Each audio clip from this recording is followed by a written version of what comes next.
City Attorney William Bradford is standing by. Hey, Mr. William, how are you this morning? Morning. Well, let's start with, the Chief Crump story doesn't seem to be going away. They had the hearing and all this kind of stuff. Just to clear everything up, from the very beginning, could you walk us through the timeline of events of that evening? Well, I can't go into too much detail. That's still an ongoing criminal investigation. Again, this is an overarching armed robbery that Chief Crump responded to. I know the district attorney is still in the process of prosecuting that matter. So, from what I can discuss here, from what I'm aware of, there was an alleged armed robbery that occurred. The individual was the property owner, the restaurant owner, fired a shot at one of the alleged suspects. I think he is since deceased.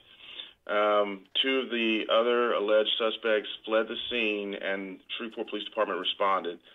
There was an ensuing chase, and I believe both suspects have since been apprehended. When you say armed robbery, were all three of these young men armed? Was one? Was two? What do you know about that? What can you tell us? Again, that's in the hands of the district attorney. I don't have the details to all of the specifics regarding the armed robbery, and I'm not even comfortable really disclosing everything while this is still unfolding.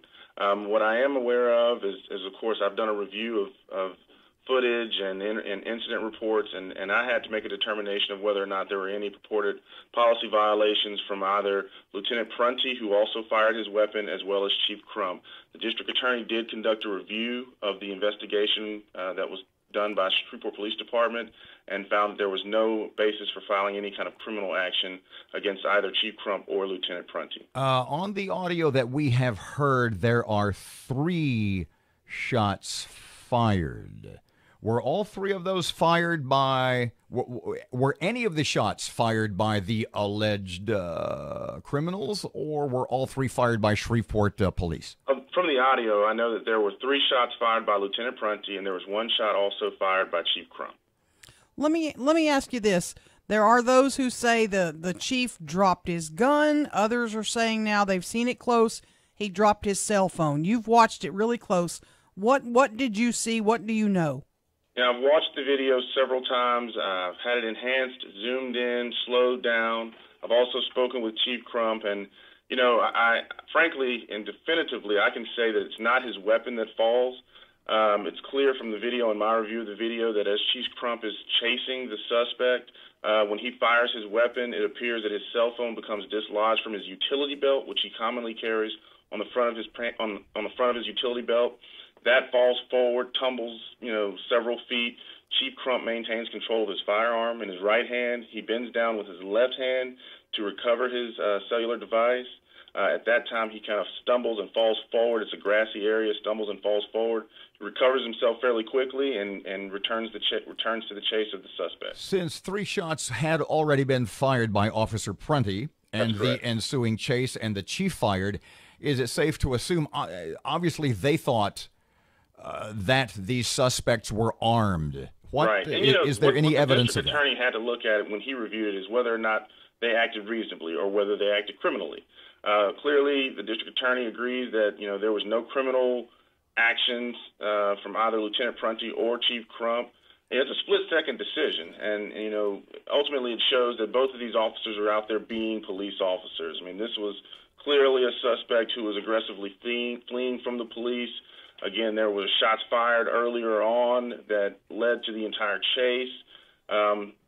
So this is a very hot situation. This is an incident where you have a lot of police response in a very confined and tight area. You're going to look at, what's the potential harm to the public, what's the potential harm to other officers. I appreciate our Shreveport Police Department. I appreciate their response to this, and we look forward to a resolution of, the overarching crime, which was the armed robbery. City Attorney William Bradford, I have one issue I want you to clear up if you can. I know you'll try.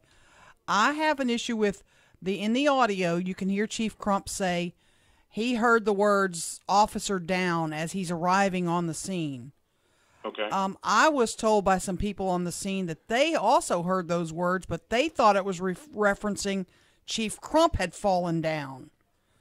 That's where I'm mixed up, because his shots came out, he says, after he heard officer down. Well, his shots already came before he fell down. You follow me? Sure. You know, in those high-stress environments and those high-stress situations, when an individual is recounting those facts, it's not uncommon for them to transpose facts or to, you know, they hear it one way, another person hears it another. It's just like when I see car accidents. You know, you don't always remember, was the light yellow, was the light red. It's a very common occurrence for individuals who are recounting those high-stress situations to not be 100% accurate. It doesn't mean that they're lying.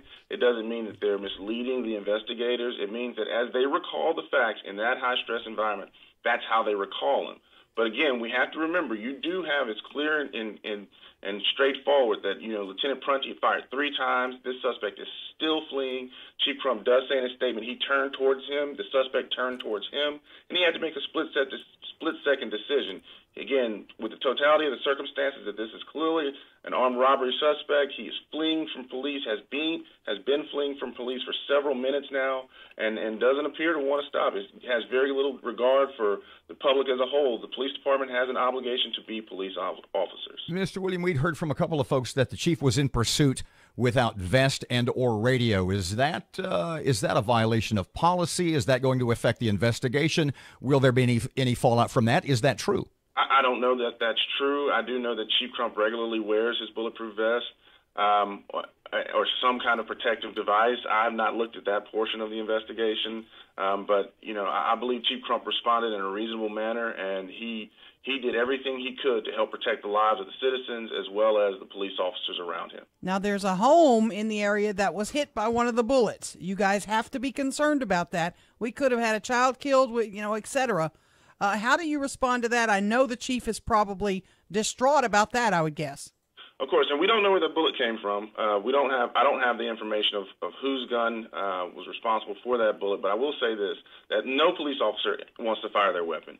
And so when you have a high-risk life or death situation like that, of course they have to take the appropriate response. You know, that's why they're armed. And you know, they have to be reasonable under circumstances. But again, at any time that anyone ever fires a weapon, there is always a risk. And so it's a very calculated decision. It's a decision that goes to the very essence of why we have police officers. Again, this is a very high-stress situation. And so I believe he made a very informed decision and made the decision he felt was most appropriate under the circumstances. Lastly, and we'll let you go. Appreciate your time. Were any of the bullets fired by any of the criminals? You know, at this time, I go back to the fact that this is an ongoing criminal prosecution. You know, the district attorney has to evaluate all these facts and circumstances and look at all of these inferences and all the evidence. So he's still making that decision. He's still moving forward with that prosecution. So I don't want to speak to anything that would jeopardize the integrity of that investigation and ultimately of that potential trial. It would seem to be, it would help to say that these guys did fire shots, and you guys have wanted transparency, but we don't know if even the criminals fired a one shot. You know, again, it goes back to, it's not a question of transparency. I think the administration has been very transparent in how it's handled this investigation. That's why Chief Crump was placed on leave, so that the investigation could go forward without any influence or any appearance of influence from him. But again, this is an ongoing, ordinarily, we would not disclose any information related to an incident like this, okay? So we don't want to do anything that compromises, you know, what a jury will hear, what a jury may potentially hear, what a judge may potentially hear, what may potentially be said in court. And so we don't want to take the risk of doing anything that could adversely affect the outcome of this trial. Are you guys a little upset that the DA has released all the dash cam and everything that he was releasing? I assume you guys didn't want that to happen? Well, it's not a question of wanting it to happen. We you know, the city takes the position that as long as there is the law says that, you know, as long as there is criminal litigation or a criminal proceeding going forward, that those documents are not public record until the matter is adjudicated. That's Louisiana Revised Statute 44.3. But the district attorney is the most appropriate agency to determine what's germane and relevant to their prosecution. And so they're the most appropriate agency to release any documents related to the overarching alleged armed robbery that occurred. So, you know, it's his decision as the district attorney what documents he feels will not affect the outcome of his criminal prosecution, but it's not for the city to determine that. We're not the ones prosecuting these individuals. We don't prosecute felonies. That's the district attorney's responsibility. And so I think this is a good example of how, the two agencies interact, but sometimes may have different positions on when to release certain information. Again, we're going to err on the side of caution at the city. We don't want to do anything that compromises what he is doing across the street at the district courthouse. But no cover-up at City Hall, emphatically saying that. No, there's nothing to cover up. Again, the district attorney reviewed the investigation of Shreveport Police Department action and personnel action and cleared them of any wrongdoing. Again, this is about an armed robbery, an alleged armed robbery that occurred, and the response the police department gave was very appropriate. So, there's no effort to try and hide anything or keep anything. We want to make sure we do everything to protect the integrity of the district attorney's criminal prosecution.